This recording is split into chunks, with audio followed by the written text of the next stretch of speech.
In 1899, the most exclusive address in Manhattan was not a Fifth Avenue mansion where society matrons held their glittering balls. It was a four-story brownstone on East 44th Street, where railroad magnates and Wall Street speculators slipped through unmarked doors to lose entire fortunes before the sun rose over the city. The house belonged to Richard Canfield, a self-educated former convict who had somehow transformed an illegal gambling operation into something resembling a private museum for the American aristocracy. Critics in the newspapers called it a palace of vice that corrupted the morals of the city's most powerful men. The patrons themselves called it the finest private club in America, with cuisine rivaling Delmonico's restaurant next door and artwork worthy of any European gallery. This is the story of the Canfield Casino, the illegal empire that seduced the Gilded Age elite and then vanished almost completely without a trace. Richard Albert Canfield was born in 1855 in New Bedford, Massachusetts, a whaling port that had once been among the wealthiest cities in America. By the time of his birth, the industry was already declining. Petroleum had begun replacing whale oil in lamps across the country. The great fortunes built on hunting leviathans were slowly evaporating. Canfield entered the world just as one era of American wealth was ending and another was about to begin. His father worked as a mechanic and sometimes salesman, providing a modest but respectable existence for the family. The Canfields were not poor, but they possessed none of the advantages that smoothed the path for children of prosperous families. There was no money for private academies or university education. There were no family connections to secure apprenticeships with established firms. Whatever Richard Canfield would become, he would have to build it himself. The boy received only a basic public school education before circumstances forced him into the workforce. He took whatever jobs a young man without connections could find, but Canfield possessed something that no classroom could provide and no employer could take away. He had an insatiable hunger for books and an extraordinary memory for everything he read. While other boys his age spent their evenings in taverns or chasing girls through the streets, Canfield haunted the local library. He read voraciously and without system at first: novels, histories, biographies, scientific treatises. He consumed everything he could find. Gradually, his tastes refined themselves. He developed a particular interest in philosophy, especially the German metaphysicians who were fashionable among educated Europeans. He read Kant and Hegel and found them stimulating but abstract. Then he discovered Arthur Schopenhauer, the great pessimist who viewed human existence as fundamentally tragic. Something in that bleak worldview resonated with the young man from the declining whaling port. By his teenage years, Canfield had discovered a second passion that would define his life alongside literature. He found that he possessed a natural gift for gambling, not the reckless gambling of desperate men hoping to transform their circumstances with a single lucky hand. Canfield approached cards and dice with the same analytical intensity he brought to philosophy. He studied odds and probabilities. He calculated expected values. He learned to read the subtle signals that players unconsciously broadcast when they held strong or weak hands. These two interests might seem contradictory. One suggested refinement, intellectual discipline, the life of the mind. The other suggested vice, moral compromise, the exploitation of human weakness. Canfield apparently saw no conflict between them. He would spend his mornings with Schopenhauer, contemplating the futility of human striving. He would spend his evenings calculating the house edge on faro and watching grown men destroy themselves at the tables. Perhaps the philosopher helped him understand the gamblers. Perhaps the gamblers confirmed what the philosopher taught. In his early 20s, Canfield drifted from New Bedford to Boston, seeking larger opportunities in the bigger city. He found work in small gambling establishments that operated in the shadows of the law. He started as a dealer, the lowest position in the hierarchy, learning the mechanics of every game from the inside. Faro, poker, roulette, hazard. He mastered the technical details of each, understanding exactly how the odds favored the house, and by what margin. But Canfield studied more than cards and wheels. He studied the players themselves with the same intensity he had once brought to German philosophy. He noticed which men could afford to lose, and which were betting money they desperately needed.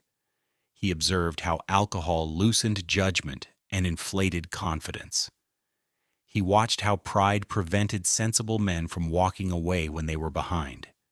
He saw how the wealthy treated gambling as entertainment, while the desperate treated it as salvation. Both groups lost in the end, but they lost differently. He also observed the establishments themselves with a critical eye. Most gambling houses of the era were crude operations. The rooms were dingy and poorly ventilated. The clientele mixed respectable businessmen with criminals and confidence men. Cheating was common, sometimes by the house itself. Fights broke out regularly. Police raids occurred whenever the bribes stopped flowing. The entire atmosphere suggested degradation and danger. Canfield began to imagine something different. What if a gambling establishment could be operated like a gentleman's club? What if the rooms were elegant and the service impeccable? What if the games were scrupulously honest and the clientele carefully selected? What if a man could lose a fortune in an atmosphere of such refinement that the experience felt almost civilized? The wealthy had proven willing to pay premium prices for premium experiences in every other area of life. Why should gambling be different? By 1876, Canfield had saved enough money to test his theory. He opened a small gambling operation in Providence, Rhode Island. The venture was modest in scale, but ambitious in concept. Canfield furnished the rooms with taste and kept them scrupulously clean. He enforced strict rules against drunkenness and disorder. He hired dealers who dressed well and treated patrons with respect. The games were honest. The house edge was sufficient without being greedy. The experiment did not last long enough to prove itself. That same year, police raided the establishment and arrested Canfield on gambling charges. Whether the raid resulted from insufficient bribes or political pressure or simple bad luck, the records do not clearly indicate. A judge sentenced him to 6 months in the Providence jail. At 21 years old, Canfield was a convicted criminal. For most young men, such a sentence would have been a catastrophe. A prison term meant permanent exclusion from respectable society. It meant difficulty finding legitimate employment. It meant shame that would follow a man for the rest of his life. Canfield apparently viewed his situation differently. If respectable society was closed to him, he would build his own world outside it, and he would use his time in prison productively. The Providence jail had a library. It was not extensive, but it contained enough volumes to occupy an intellectually hungry prisoner for 6 months. Canfield read systematically through the collection. He continued his study of philosophy and history. He read works on art and architecture, subjects he had previously neglected. He absorbed information about wine and cuisine, the markers of cultivated taste that wealthy men deployed to distinguish themselves from the merely prosperous. He also read biographies of successful men, looking for patterns he could apply to his own circumstances. He noticed that many great fortunes had been built by men who operated in moral gray zones. The railroad barons had bribed legislators and crushed competitors through methods that skirted legality. The industrial magnates had exploited workers and manipulated markets. Compared to such men, a gambling operator who ran honest games and paid his bribes on time seemed almost respectable. When Canfield emerged from prison in 1877, he possessed something far more valuable than a clean record. He understood how rich men lived and what they expected from their pleasures. He knew their tastes in art and wine and food. He could discuss literature and philosophy with genuine knowledge. He had studied their world from the outside and prepared himself to serve their desires from the inside. Canfield returned to gambling immediately, but now he operated with greater sophistication. He opened a new establishment in Providence that catered explicitly to wealthy clientele. The rooms were decorated with genuine taste, not merely expensive objects chosen for their price tags. The games remained scrupulously honest. Drunkenness was not merely discouraged but actively prohibited. Canfield hired staff who could maintain the atmosphere of a private club rather than a commercial vice operation. He also cultivated relationships with the local political establishment. He learned which officials needed to be paid and which preferred favors of other kinds. He became known as a reliable and discreet operator who caused no public embarrassments. When police needed to demonstrate activity against gambling, they raided his competitors. Canfield's establishment remained untouched year after year. The Providence operation prospered through the early 1880s. Canfield developed a reputation that spread beyond Rhode Island. Wealthy men traveling through New England heard about the gambling house where one could lose money in civilized surroundings. They visited, they played, and they told their friends. The clientele grew steadily more distinguished. During these years, Canfield began collecting art with serious intent. His purchases were modest at first, limited by his available capital, but he educated himself systematically, reading criticism and visiting galleries and auction houses whenever business took him to New York or Boston.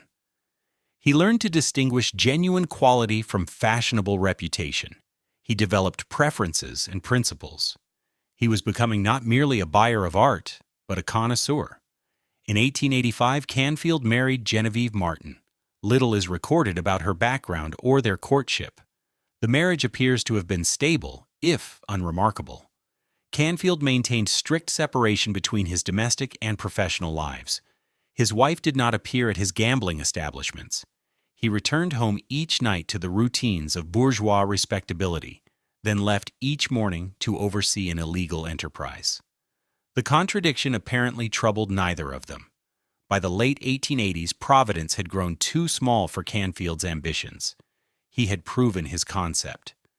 A gambling operation could attract wealthy and respectable clientele if managed with sufficient sophistication.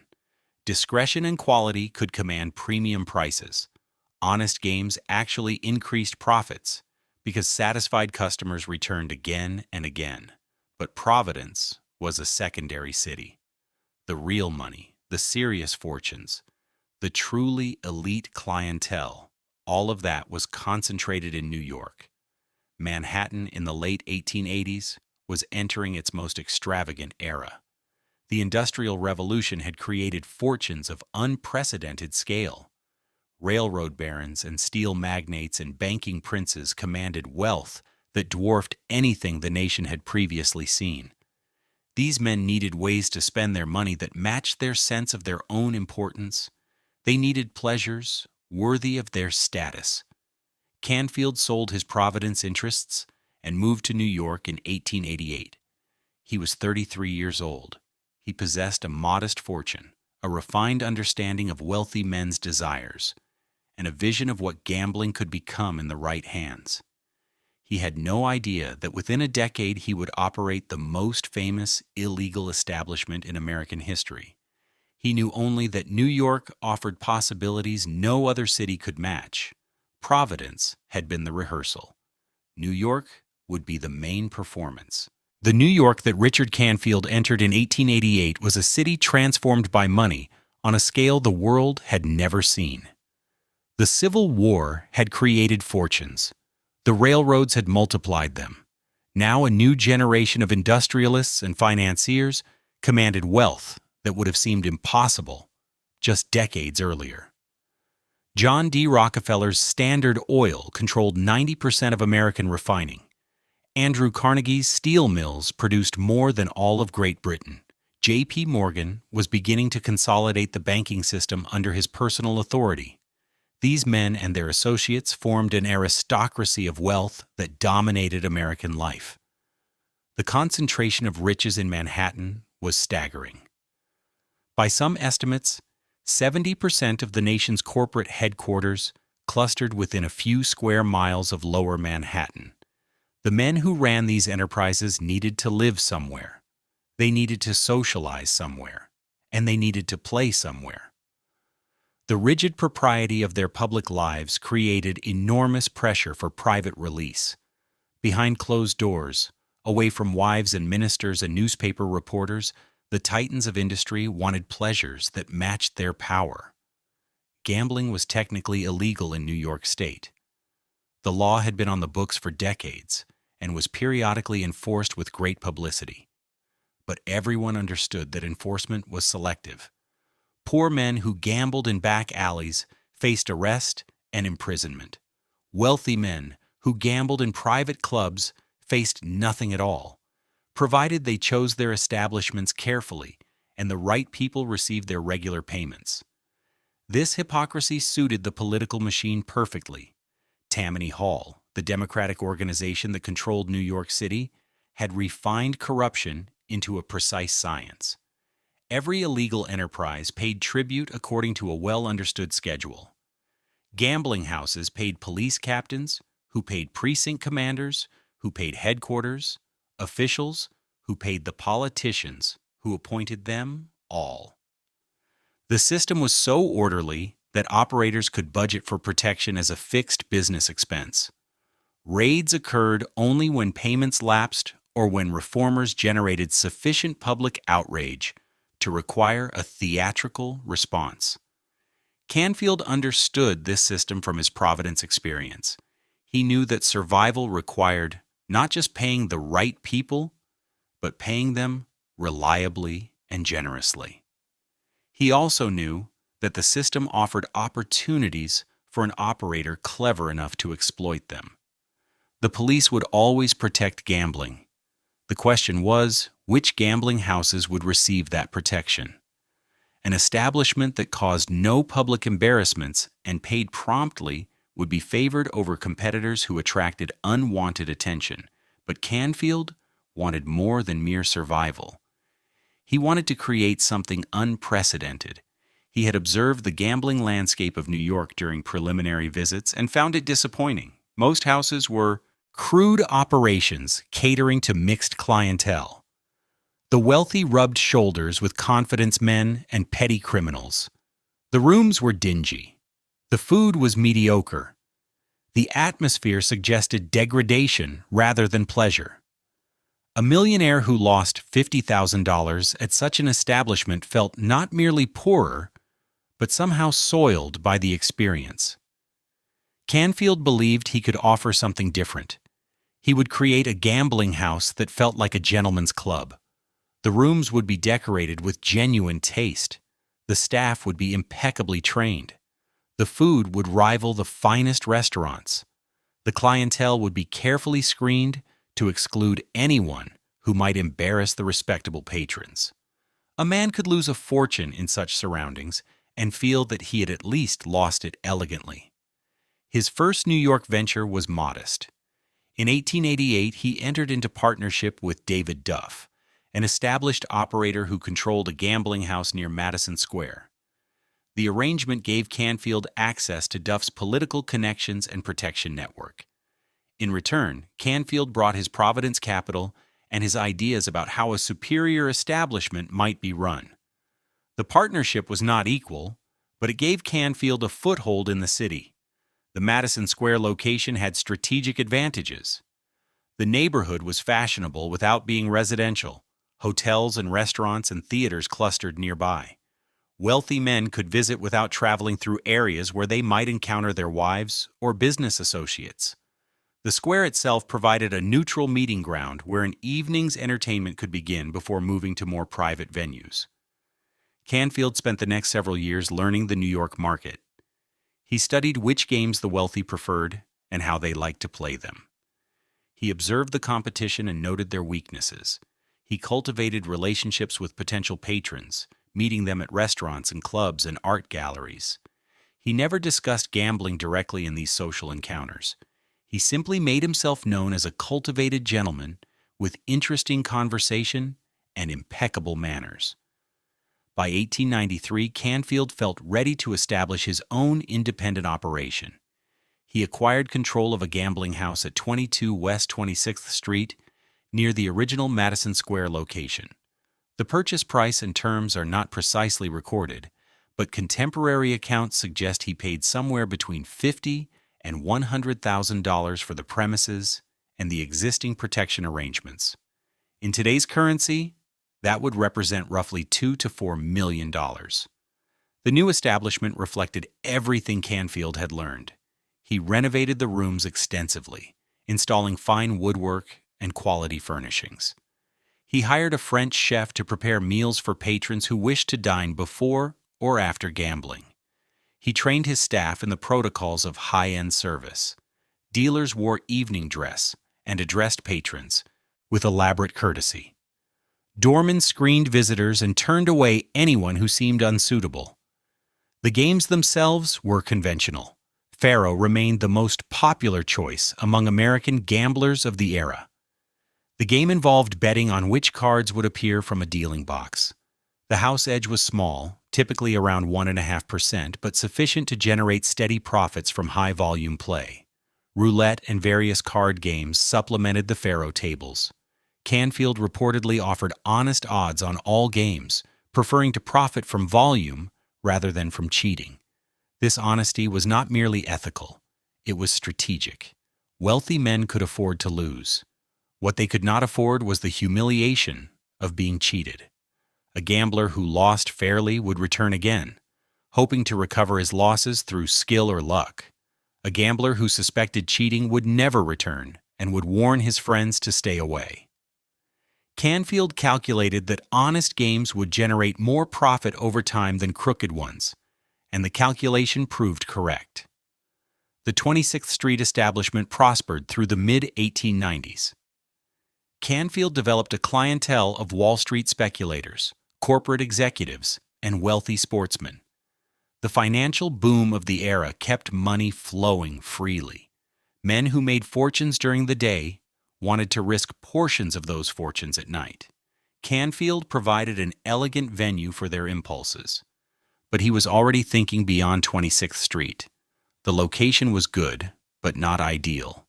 The neighborhood was beginning to change as the city expanded northward. More importantly, Canfield wanted a property that would make a statement. He wanted a building that would announce itself as the finest gambling establishment in America. He wanted a palace. He began searching for suitable real estate in the mid-1890s. His requirements were specific. The location had to be convenient to the wealthy but discreet enough to allow private comings and goings. The building had to be substantial enough to accommodate his vision, but not so large as to attract excessive attention. Above all, it had to have the right character. Canfield wanted a property with history and dignity, a building that would lend respectability to whatever occurred within its walls. In 1899, he found exactly what he was looking for. A brownstone at 5 East 44th Street had come onto the market. The building had once belonged to one of the Delmonico brothers, the family whose restaurant had defined fine dining in New York for half a century. The location was perfect. Delmonico's restaurant still operated a few doors away. The Murray Hill neighborhood remained fashionable. Fifth Avenue with its mansions lay just steps to the east. Grand Central Depot brought wealthy travelers from across the nation. Canfield negotiated the purchase through intermediaries. The price was reportedly around $200,000, equivalent to perhaps $6 million today. It was the largest investment of his life. But Canfield was not buying merely a building. He was buying the foundation for an empire. The brownstone at 44th Street would become the most famous gambling house in American history.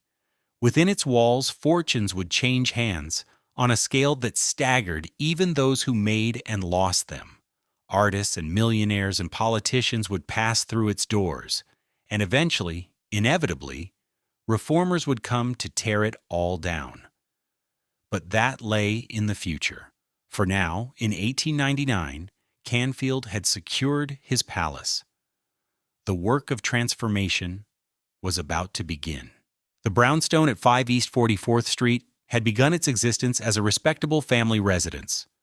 Lorenzo Delmonico, one of the brothers whose restaurant had defined New York dining for generations, had owned the property and lived there with suitable bourgeois dignity. The building was 4 stories of solid construction with the heavy brownstone facade typical of Manhattan townhouses in the post-Civil War era.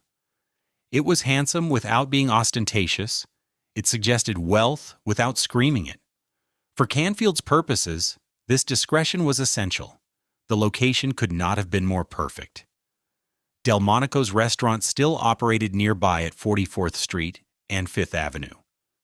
The establishment remained the undisputed pinnacle of American fine dining, the place where business deals were sealed and social alliances formed over elaborate French cuisine. Wealthy men who dined at Delmonico's could walk a few doors down to Canfield's establishment without the slightest inconvenience. The journey from dinner to gambling took perhaps 2 minutes on foot. 5th Avenue itself lay just steps to the east. The great mansions of the Gilded Age aristocracy lined the avenue in an almost unbroken wall of wealth. The Vanderbilts had built their famous Triple Palace at 51st Street. The Astors maintained their stronghold further south. Between these anchors clustered the homes of railroad presidents and steel magnates and banking princes. Canfield's clientele could reach his door from their own front steps in a matter of minutes. Grand Central Depot stood several blocks to the east on 42nd Street. The terminal brought wealthy travelers from across the nation directly into the heart of Manhattan. A businessman arriving from Chicago or Philadelphia could check into a nearby hotel and visit Canfield's establishment the same evening. The location served not merely local millionaires but the entire national elite. Canfield took possession of the building in early 1899 and began renovations immediately. The work would take months and cost a fortune. Contemporary accounts suggest he spent between $100,000 and $200,000 transforming the interior. In today's currency, that would represent between $3 and $6 million. It was an extraordinary sum for decorating a 4-story townhouse. But Canfield was not merely decorating. He was creating an environment. The ground floor presented the first challenge. Visitors would enter here, and their initial impressions would shape everything that followed. Canfield designed the entrance to suggest a private club rather than a commercial establishment. Heavy doors opened into a vestibule where a doorman assessed each arrival. Those who passed inspection proceeded to a reception area furnished with the quiet elegance of a wealthy home. Nothing about the space announced gambling. A visitor might have thought himself in the anteroom of a private library or a gentleman's study. The doorman's role was critical. Canfield instructed his staff to admit only those who belonged. Regular patrons were recognized and welcomed by name. New visitors required introduction by established members. Anyone who seemed unsuitable was turned away with polite firmness. Drunks were refused entry regardless of their wealth. Known troublemakers were permanently barred. The screening process ensured that once inside, a patron would encounter only his social equals or superiors. The upper floors housed the gambling rooms themselves. Canfield lavished particular attention on these spaces. He hired decorators who understood European taste and gave them essentially unlimited budgets. The walls were paneled in fine woods and hung with silk damask. The ceilings featured elaborate plasterwork. The floors were covered with oriental carpets of museum quality. Every detail was chosen to suggest permanence and cultivation. The furniture matched the setting. Canfield commissioned custom pieces from the finest craftsmen. The gaming tables were works of cabinetry as much as functional equipment. Chairs were upholstered in leather and built to support hours of comfortable play. Lighting came from crystal chandeliers and bronze fixtures that cast a warm glow across the rooms. The effect was of a private palace, rather than a place of business. But the most remarkable feature of the interior was the art. Canfield had been collecting seriously for years. Now he had walls worthy of his acquisitions. He installed paintings by established masters, alongside works by contemporary artists he admired. The collection eventually included pieces that would have been at home in any major museum. Visitors who knew nothing about art could sense that they were surrounded by valuable and beautiful objects.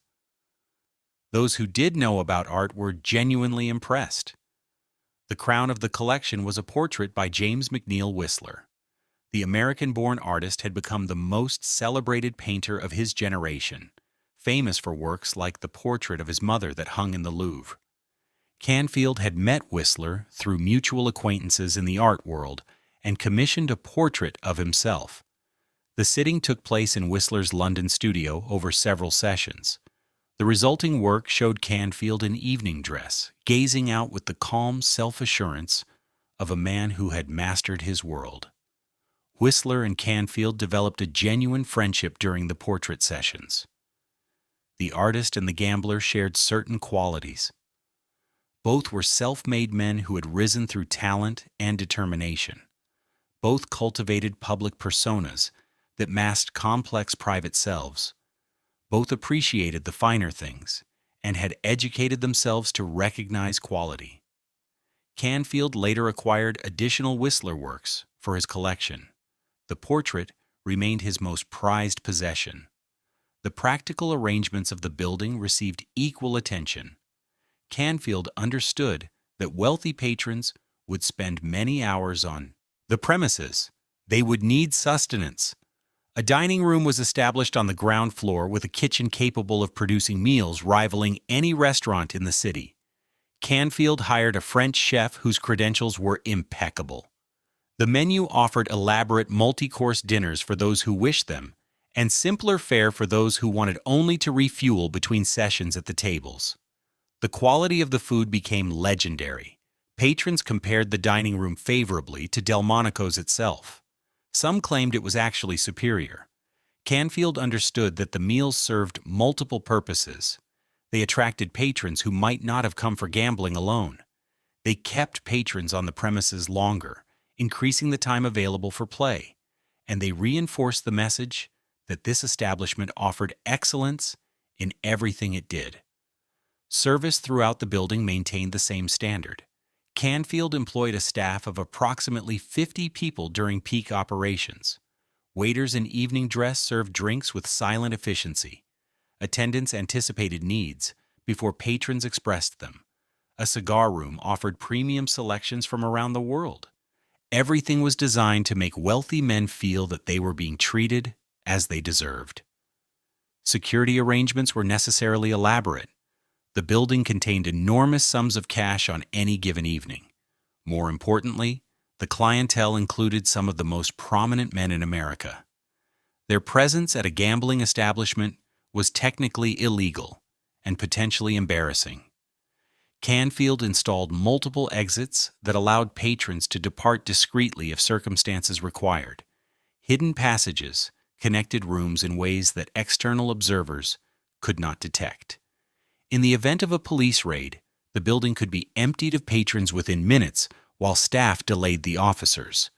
The staff itself operated under strict protocols. Dealers were trained to maintain absolute discretion about who they had seen and how much those patrons had won or lost. No employee was permitted to discuss the establishment's operations with anyone outside. Violations meant immediate dismissal without reference. The silence of the staff was essential to maintaining the trust of the clientele. Canfield also maintained careful relationships with the authorities. The building's protection required regular payments to various police officials and their political masters. The exact amounts are not recorded, but estimates suggest Canfield paid tens of thousands of dollars annually to maintain his immunity. These were simply operating costs, as predictable as rent or salaries. The payments bought not just protection, but advance warning of any planned enforcement actions. The transformation of 5 East 44th Street was complete by late 1899. Canfield had created something unprecedented in American gambling. The building was not merely a place where wealthy men could wager money.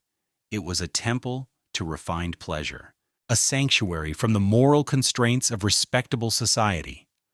Within its walls, the rules that governed ordinary life were suspended.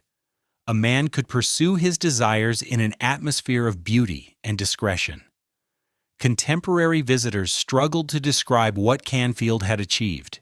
Some compared the establishment to the private clubs of London. Others invoked the casinos of Monte Carlo. But the comparisons were imperfect. Canfield had created something distinctively American. His gambling house combined European sophistication with American energy. It offered the pleasures of the old world to men who had made their fortunes in the new. The building stood ready. The staff was trained. The games were prepared. All that remained was for the patrons to arrive and for the money to begin changing hands. Canfield had built his palace. Now he would discover whether the wealthy would come to worship there. By 1902, the Canfield Club had become the worst-kept secret among New York's millionaires. Everyone who mattered knew where it was. Everyone who mattered knew what happened inside. And everyone who mattered understood that discussing it publicly would mean permanent exclusion from its pleasures. The conspiracy of silence held firm year after year. Wealthy men protected their sanctuary by pretending it did not exist. A typical evening began around 10 o'clock, after the theaters had emptied and the restaurants had served their final courses. Carriages would appear on 44th Street, bearing passengers who gave no outward sign of their intentions.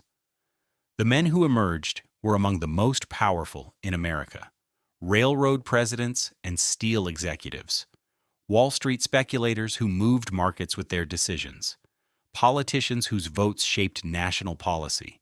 They arrived in evening dress, as if coming from any respectable social engagement. The doorman recognized each arrival and admitted them without question. New visitors required introduction by established members. A stranger who attempted to enter would be turned away with polite firmness and no explanation. The screening was absolute. Canfield wanted no journalists, no reformers, no one who might compromise the discretion that made everything possible. Inside, the atmosphere combined tension and luxury in carefully calibrated proportions. The gaming rooms hummed with quiet activity. Dealers in evening dress operated the tables with professional precision. Waiters circulated with drinks and cigars. The Whistler paintings looked down from the walls, reminding visitors that they had entered a space where ordinary rules did not apply. The room smelled of expensive tobacco and French cologne, and the particular electricity that accompanies large sums of money changing hands. The games themselves were conventional by the standards of the era. Faro remained the most popular choice among American gamblers. The game was played with a standard deck dealt from a wooden box. Players bet on which cards would appear, with the house taking a small percentage on certain outcomes. The rules were simple enough for anyone to understand, but offered enough complexity to sustain interest through long sessions. Roulette attracted those who preferred pure chance to any pretense of skill. The wheel spun, and the ball bounced, and fortunes rose or fell on the physics of random motion. Canfield operated an American wheel with both 0 and double zero, giving the house an edge of approximately 5%. The mathematics guaranteed that players would lose over time. The psychology guaranteed they would keep playing anyway. Various card games supplemented the primary offerings. Poker was available for those who wanted to test themselves against other players rather than the house. Baccarat attracted the serious gamblers who favored games with simple decisions and high stakes. The specific games mattered less than the atmosphere in which they were played. Canfield had created an environment where losing money felt almost like a privilege. The stakes were extraordinary by any measure. The minimum bet at most tables was $25, equivalent to roughly $800 today. Many patrons wagered hundreds or thousands on a single turn of the cards. The house reportedly imposed no maximum limits. A man with sufficient funds could bet as much as he wished to lose. And lose, they did. The mathematics of gambling guaranteed that the house would win over time. Individual players might enjoy fortunate evenings or even fortunate weeks, but the longer they played, the more certainly they would surrender their money to the elegant establishment that served them so graciously. Canfield understood this truth perfectly. His job was simply to keep the patrons comfortable while the inevitable occurred. The sums that changed hands on a busy evening stagger the imagination. Contemporary accounts suggest that Canfield's tables might handle action of several $100,000 in a single night.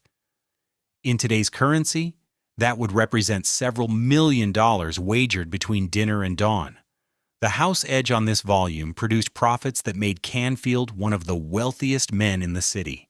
Among the regular patrons, one name would later attract particular attention.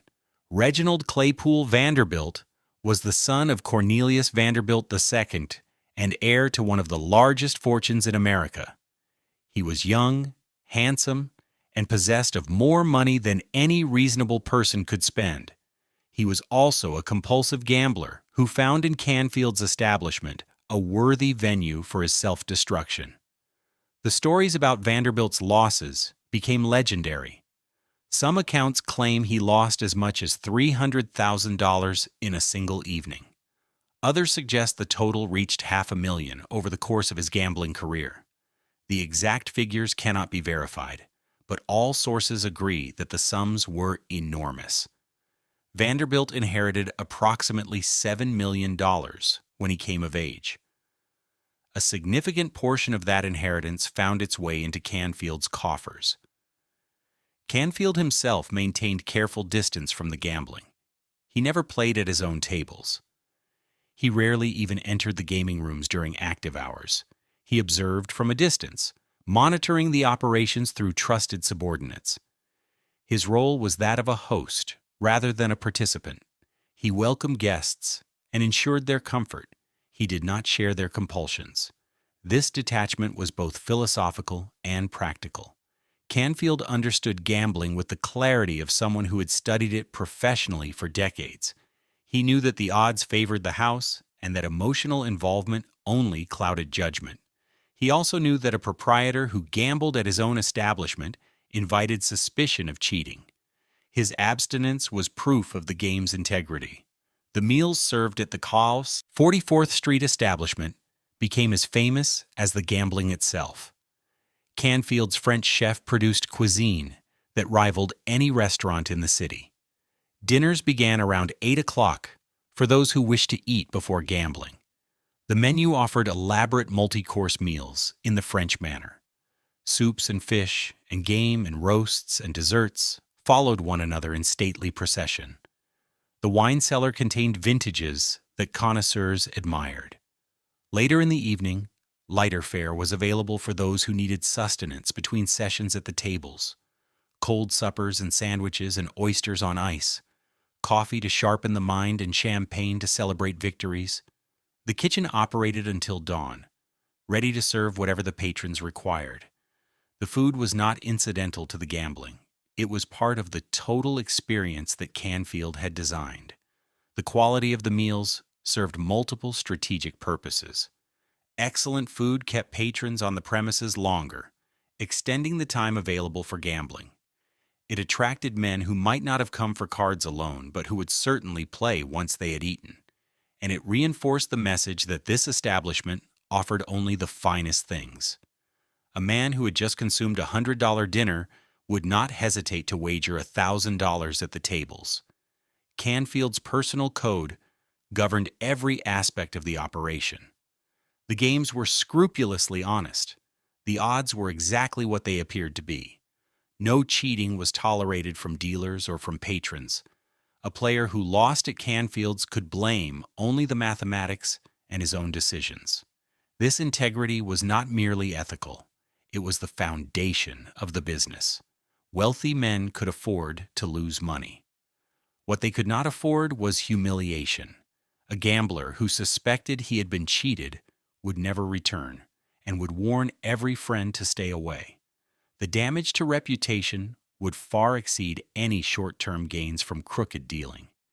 Canfield calculated that honest games would generate more profit over years than dishonest ones, and the calculation proved correct. The discretion extended beyond the gaming rooms. Canfield never revealed the names of his patrons or the amounts they won or lost. The staff operated under strict instructions to maintain absolute silence about everything they witnessed. A man could lose his family's fortune in one evening and trust that no one outside the establishment would ever know. This privacy was perhaps the most valuable service Canfield provided. Annual profits from the 44th Street operation reportedly approached $1 million during the peak years. In today's currency, that would represent approximately $30 million in annual revenue. Canfield had become one of the wealthiest men in New York through the simple expedient of providing rich men with elegant opportunities to lose their money. The mathematics of gambling had made him rich. The psychology of gambling kept the customers coming back. But such visibility carried risks that Canfield understood even as he enjoyed his success. Reform movements were stirring across America. Progressive politicians saw in gambling an issue that could propel their careers. Newspapers were always hungry for scandals involving the wealthy and powerful. Canfield's empire rested on a foundation of corruption and discretion. If either crumbled, everything would fall. For now, however, the good times continued. The carriages arrived each evening, the doors opened for the elect, the games proceeded. The money flowed. Canfield watched from his private quarters as the machine he had built operated with profitable precision. He had achieved everything he had imagined during those years in Providence. He had created the finest gambling establishment in American history. He had no way of knowing that the destruction was already approaching. On the night of December 1st, 1902, Richard Canfield was hosting his usual clientele when the trouble arrived. Police officers appeared at the door of 5 Halfreek, Peter Meteor from East 44th Street, with warrants and determination. They had come not for a routine shakedown, but for a genuine raid. Someone had decided that the most famous gambling house in New York would finally face the consequences of its illegal operations. The man behind this assault was William Travers Jerome. He had been elected district attorney of New York County just 1 year earlier on a reform platform that promised to clean up the city's entrenched corruption. Jerome was ambitious, theatrical, and absolutely sincere in his hatred of the vice networks that Tammany Hall protected. He saw in gambling not merely a moral failing, but a symptom of the systemic corruption that poisoned democratic government. Breaking Canfield would make his reputation. Jerome was a peculiar figure for a reformer. He came from a prominent family and moved easily in the same social circles as Canfield's clientele. He knew personally many of the men who gambled at 44th Street. This knowledge fueled his outrage. Jerome believed that the law should apply equally to all citizens. The spectacle of wealthy men enjoying illegal pleasures, while poor men went to prison for the same offenses, struck him as fundamentally unjust. The December raid was carefully planned. Jerome had assembled evidence through informants and surveillance. He knew the layout of the building and the methods Canfield used to evade enforcement. He brought sufficient officers to seal all exits and prevent the usual dispersal of patrons and evidence. This would not be another theatrical gesture that accomplished nothing. Jerome intended to build a case that would stick. The officers entered to find the gambling rooms in full operation. Tables were active. Money was visible. Patrons scattered for the exits only to find them blocked. Canfield himself was on the premises, watching the destruction of everything he had built with characteristic composure. He did not resist. He did not protest. He simply observed as the police documented what they found. The raid made headlines across the city. Newspapers that had long known about Canfield's establishment suddenly discovered outrage at its existence. Reporters described the opulent interior and speculated about the prominent men who had gambled there. The conspiracy of silence that had protected the club for years evaporated overnight. Everyone was talking about the gambling king of 44th Street. Jerome pressed charges against Canfield personally. The specific accusations involved maintaining a gambling establishment and related offenses. Conviction could mean prison time, a prospect that would have terrified most defendants. Canfield retained excellent lawyers and prepared for a legal battle that would stretch over months. The legal proceedings revealed the delicate position in which Canfield found himself. His defense required him to maintain silence about his patrons. To reveal their names would destroy the discretion that had been his most valuable asset. It would also expose some of the most powerful men in America to public humiliation. Canfield understood that protecting his clients was more important than protecting himself. If he betrayed them, no one would ever trust him again. Jerome understood this calculus and tried to exploit it. He subpoenaed witnesses and demanded testimony about who had gambled at 44th Street. He threatened contempt charges against those who refused to answer. The legal maneuvering became as much a test of loyalty as of law. Canfield's patrons waited nervously to see whether their names would emerge. They need not have worried. Canfield maintained absolute silence throughout the proceedings. He accepted personal responsibility for everything while revealing nothing about his clientele. When pressed about specific gamblers, he refused to answer. When threatened with consequences for his silence, he accepted them stoically. His lawyers argued technical points of law, while Canfield himself took the moral high ground of discretion. The case dragged through 1903 and into 1904. Jerome won some battles and lost others. The evidence from the raid proved that gambling had occurred at 44th Street. But proving Canfield's personal criminal liability was more complicated. The legal system moved slowly, and each delay allowed Canfield to maintain some semblance of normal operations. During this period, Canfield's Saratoga establishment provided crucial support. The summer resort casino in upstate New York continued operating with less interference than the Manhattan House. Wealthy gamblers who had patronized 44th Street simply shifted their play to Saratoga during the racing season. The resort operation generated sufficient income to fund the legal defense and maintain Canfield's lifestyle. But the political tide was turning against gambling everywhere. The progressive movement was gaining strength across America. Reform candidates were winning elections in cities throughout the nation. The old arrangements between vice operators and political machines were collapsing under public pressure. Canfield could see that the world he had mastered was disappearing. The 44th Street establishment never fully recovered from the December 1902 raid. Operations continued in reduced form through the legal proceedings. Some patrons returned cautiously, but the atmosphere had changed. The sense of invulnerability was gone. Everyone understood that another raid could come at any moment. The magic that had made the place special had been broken. Jerome eventually secured a conviction on gambling charges in 1904. The sentence was relatively light, a fine rather than imprisonment. But the victory was symbolic rather than practical. Canfield had already accepted that his gambling career was ending. The question was not whether to close the 44th Street house, but when and how. The settlement of the criminal case included an agreement that effectively ended Canfield's New York operations. He paid substantial fines. He agreed to restrictions on future activities. Most importantly, he accepted that the era of elite gambling houses operating openly in Manhattan was over. The reformers had won this round of the endless American battle between vice and virtue. Canfield took the defeat with dignity. He made no public complaints about persecution or unfairness.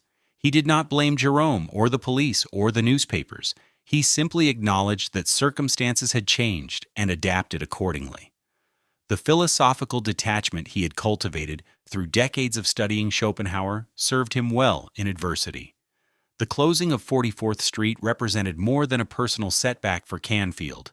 It marked the end of an era in American gambling. Never again would an illegal establishment operate so openly and so elegantly in the heart of Manhattan. Never again would the wealthy enjoy such luxurious surroundings for their illicit pleasures. The reformers had not eliminated gambling, but they had driven it underground. Canfield himself remained wealthy despite the legal expenses. His years of profitable operation had accumulated substantial reserves. His art collection alone represented a fortune. He could live comfortably for the rest of his life without ever dealing another card. But something had been taken from him that money could not replace. He had built the finest gambling establishment in American history. He had created something unprecedented and unrepeatable. He had proven that vice could be elegant, and that elegance could make vice acceptable to the most discriminating patrons. Now all of that was gone. The Palace at 44th Street would never again host the evenings of refined corruption that had made it famous. The Saratoga operation survived a few more years. The summer resort had always been somewhat separate from the New York troubles, but the same pressures that had destroyed 44th Street eventually reached upstate as well.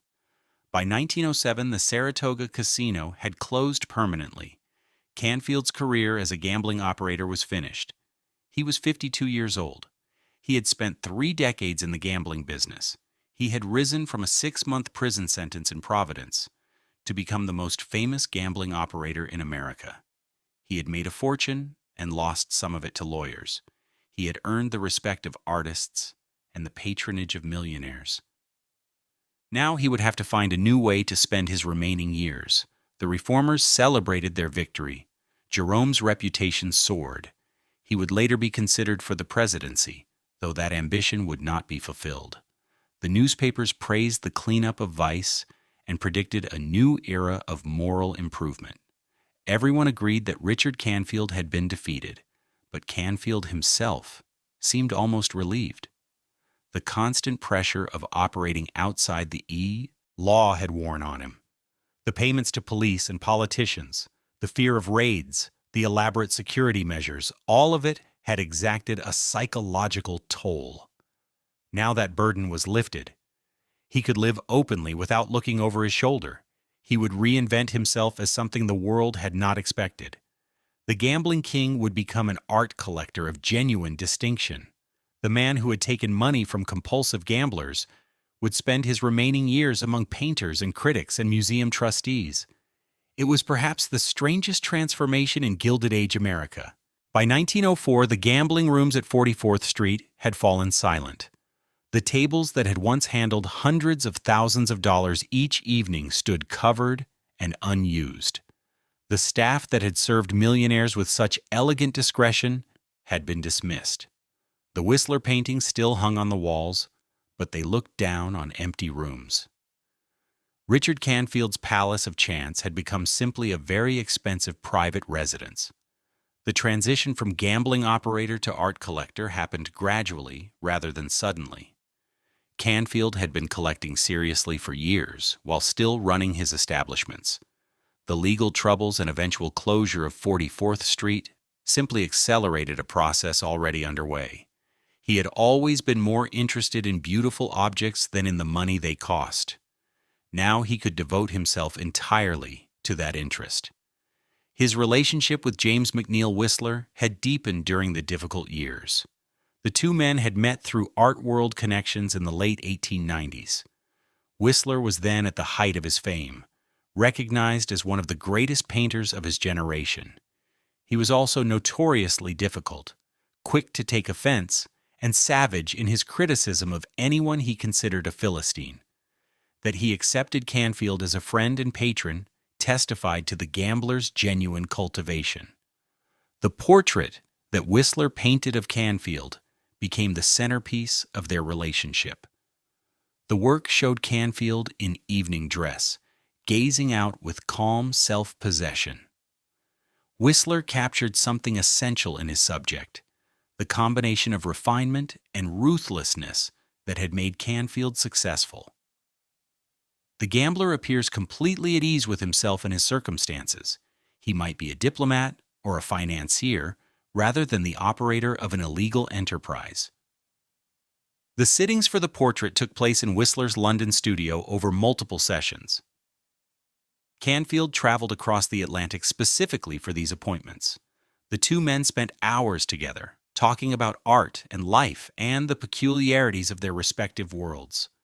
Whistler was fascinated by the gambling business and asked endless questions about odds and psychology and the behavior of men under pressure.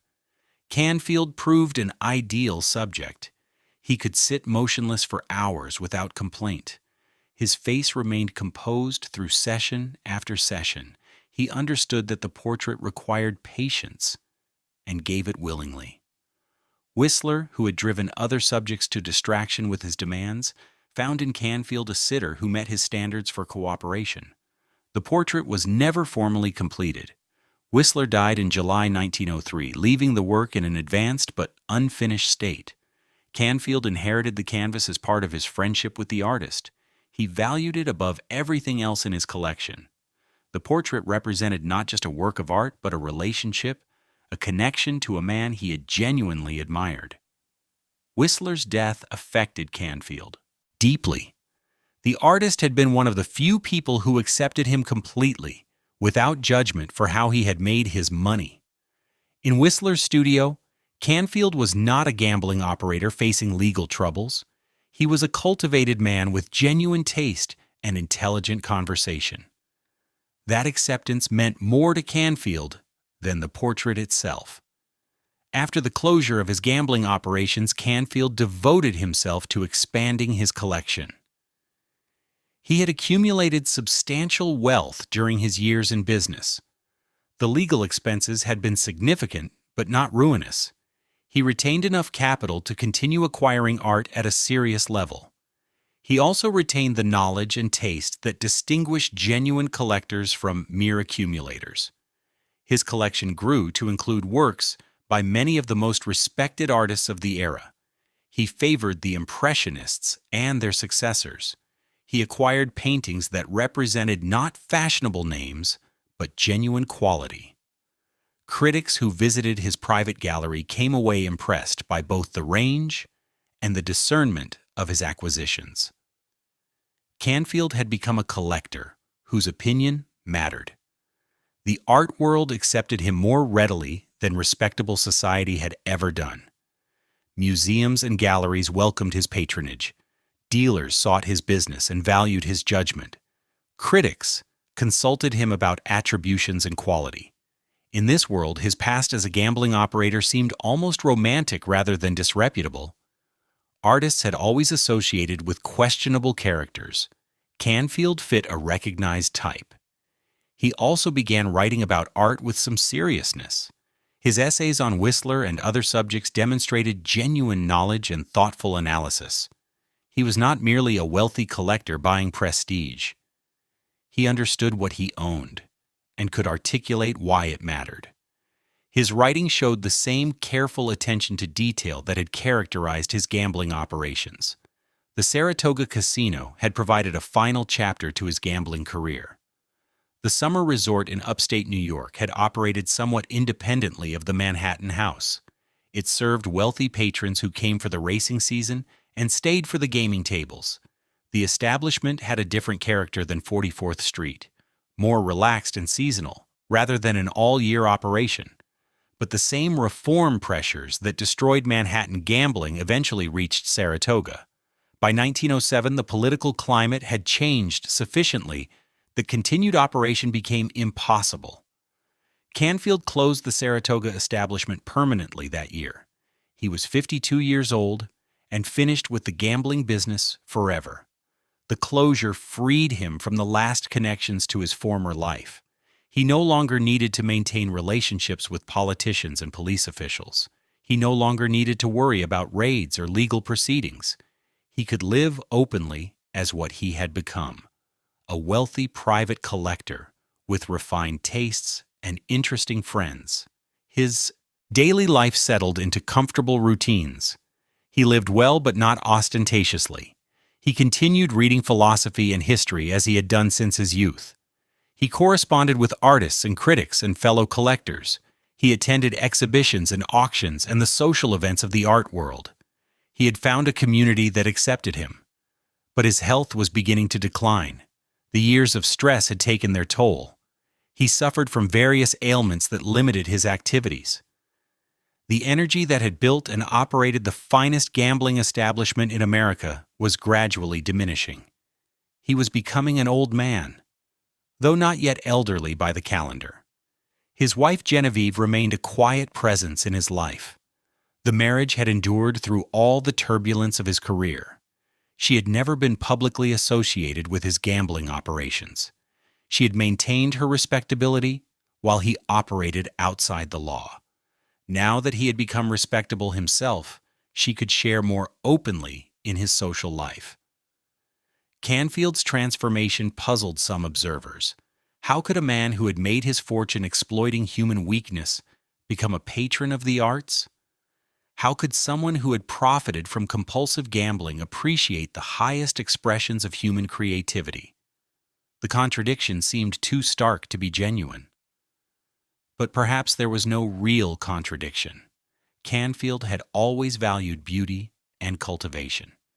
He had always educated himself and sought the company of interesting people. The gambling business had been a means to an end rather than an end in itself. It had provided the wealth that allowed him to live as he wished. Now that he no longer needed the business, he could simply be what he had always wanted to be. The years after 1907 passed quietly. Canfield continued collecting and writing and living among his beautiful objects. He watched the art world evolve and kept pace with changing tastes. He maintained his friendships and made new ones. He had achieved something rare, a successful transition from one life to another, entirely different one. The portrait by Whistler remained his most treasured possession. He would sit before it sometimes, contemplating the image of himself as a younger man. The portrait showed him at the height of his powers, confident and commanding. The man who looked back from the canvas had built an empire. The man who sat before it had watched that empire crumble. But Canfield did not seem to regret the loss. He had played the game and lost, but he had played it well. He had created something remarkable and enjoyed it while it lasted. Now he had other things to appreciate. The Whistler portrait reminded him of what he had been. His collection reminded him of what he had become. He had less time remaining than he knew. In 1912, the brownstone at 5 East 44th Street was sold. The building that had once housed the most famous gambling establishment in America passed into other hands. The buyer intended to use the property for commercial purposes. The era of Canfield's Palace was officially over. The sale price reportedly approached $300,000. In today's currency, that would represent approximately $9 million. Canfield had originally purchased the building for roughly $200,000 and spent perhaps another $200,000 on renovations and furnishings. The sale recovered only a portion of his total investment. But Canfield was not in a position to negotiate aggressively. He needed the money, and the property had become a burden. The art collection also required liquidation. Canfield had accumulated paintings and objects worth substantial sums, but his financial situation had deteriorated since the closure of his gambling operations. Legal expenses and living costs had consumed his reserves.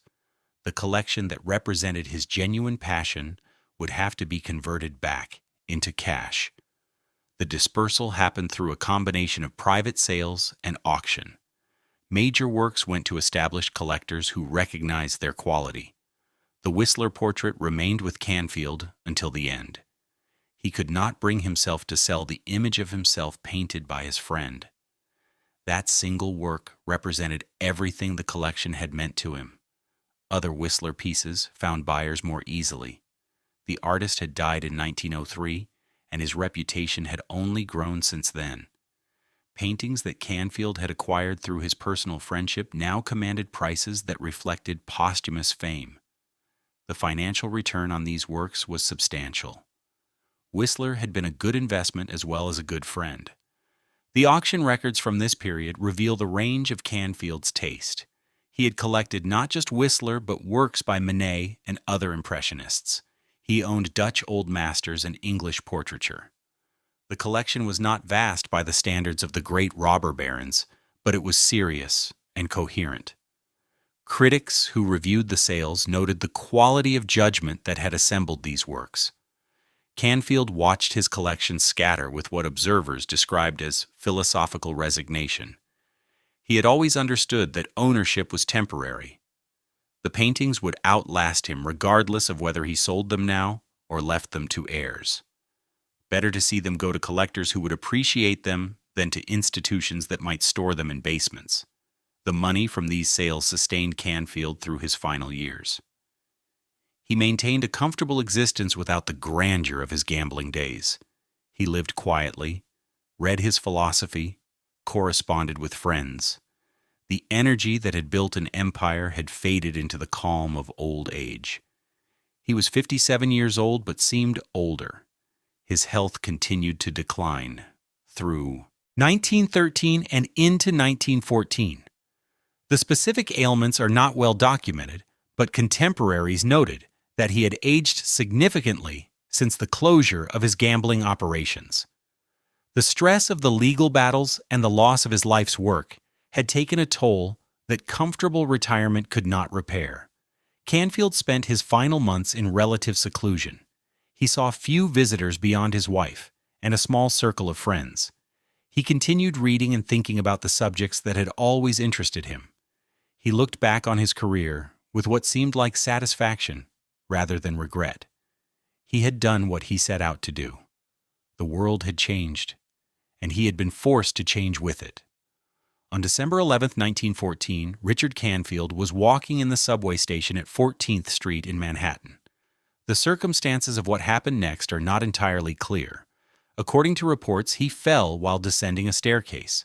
The fall caused a skull fracture. He was transported to a hospital but died the following day from his injuries. He was 59 years old. The death was ruled accidental. There was no suggestion of foul play or suicide.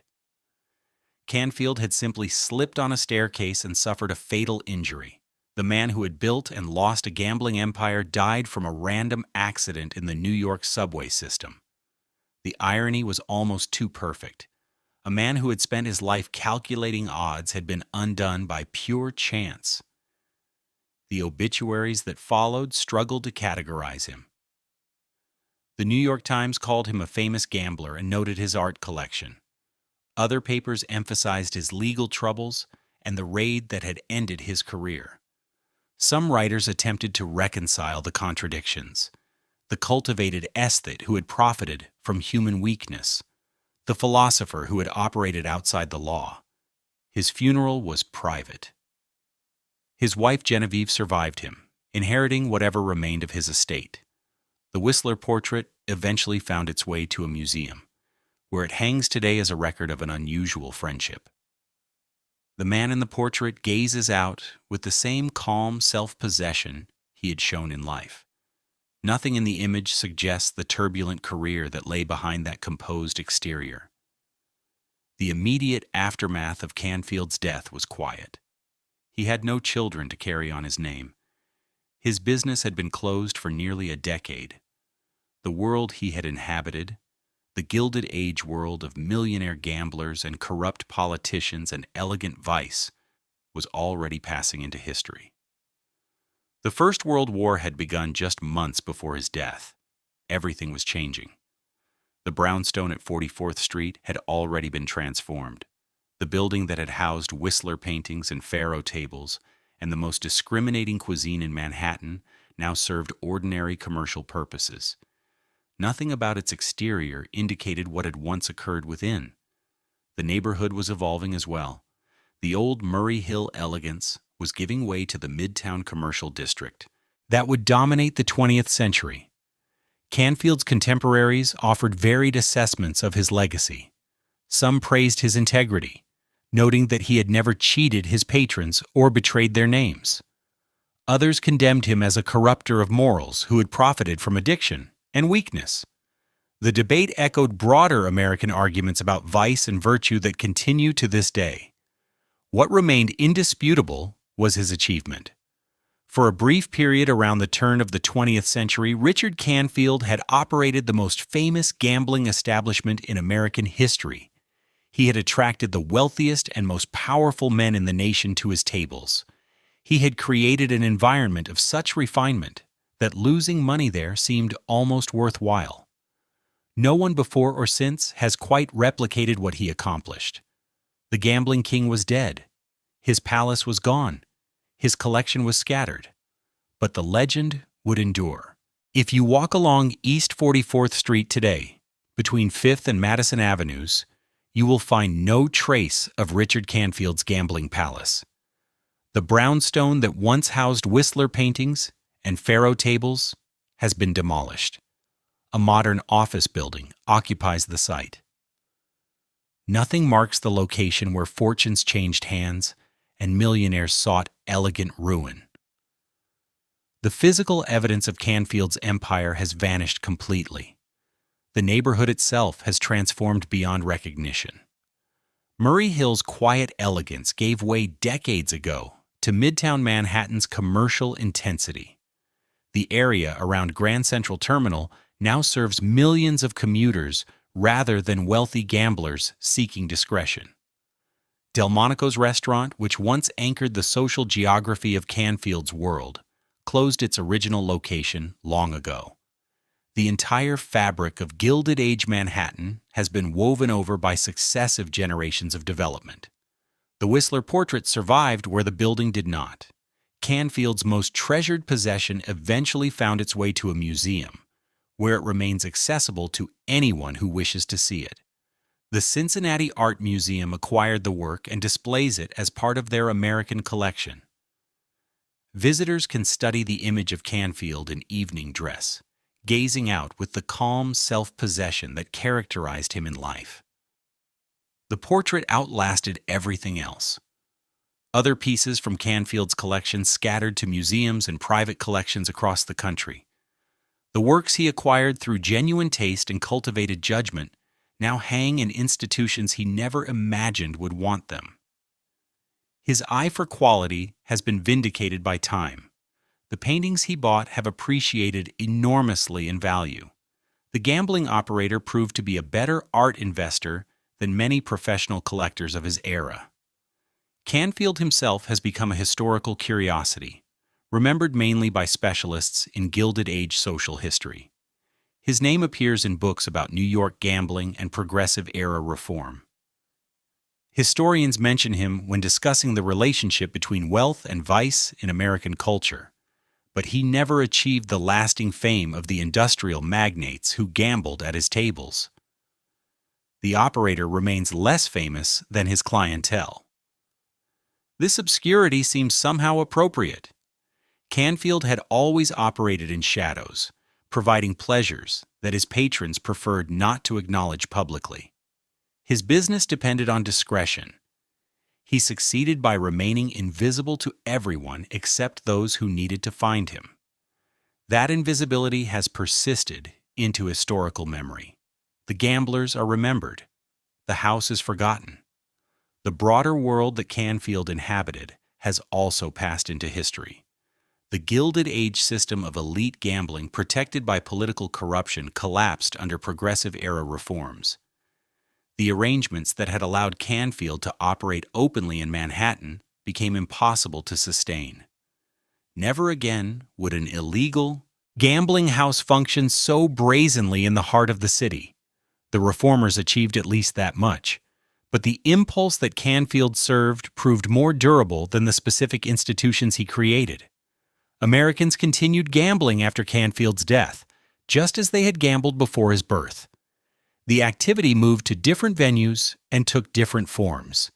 Speakeasies during Prohibition offered games alongside illegal alcohol. Las Vegas emerged in the mid-20th century as a legal alternative. Atlantic City followed. Today, casinos operate in dozens of states, and online gambling reaches anyone with an internet connection. The numbers involved would have staggered even Canfield's wealthiest patrons.